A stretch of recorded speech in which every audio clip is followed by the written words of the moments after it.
Ambassador Farnell, I acknowledge and respect that France and many, many other countries around the world have a firm position on what you describe as international law.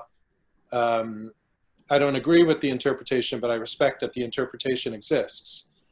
Are you suggesting that the United States Congress in 1995, when it passed the Jerusalem Embassy Act, and President Trump, when he recognized Jerusalem and moved the embassy based on our US law in 1995, and Secretary Pompeo, when he said that the settlements are not illegal per se, that the United States is violating international law? Or do you accept the fact that there is a difference of opinion between certain countries around the world, in this case the United States and some others, and France and others?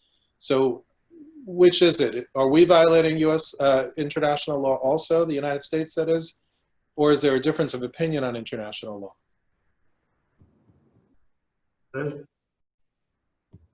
Well, I think the point is not to discuss in detail every decision, but clearly, I think there is no hesitation in saying that you have international law decisions, in particular the UNSC resolutions, and in particular, for instance, Resolution 242 and more recently in 2016, Resolution 2334, that clearly create obligations to, well, that define occupied territories.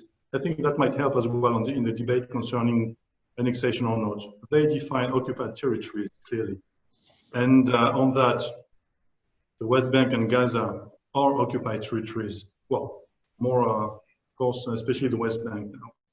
And it creates obligation for third parties by calling upon member states, all member states of the United Nations, to distinguish precisely between the state of Israel and the territories occupied since 1967. So by decided unilaterally to annex part of the West Bank, and you know it was the same for Jerusalem. We consider the status as Jerusalem still has to be decided according to the agreed parameters. So these decisions clearly are in violation of international law. I think that's the real framework. Right. So to follow through, I mean, I think what you're saying is that the Trump administration and the US Congress in 1995 violated international law by recognizing Jerusalem as the capital of Israel. We obviously don't agree with that. So I think there's a difference of opinion. And I think one of the problems with achieving a peace deal is unless everybody's willing to acknowledge there is a difference of opinion on this issue, we're going to go nowhere. I mean, you have the world's greatest superpower interpreting international law one way. You have very, very important countries like France and many, many others interpreting it differently.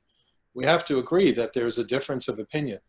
But if you don't agree there's a difference of opinion, then you're accusing the United States of violating international law the same way you're accusing Israel of violating international law. I think we definitely have to discuss more on that. But clearly there is a difference. There's a difference of position between the countries.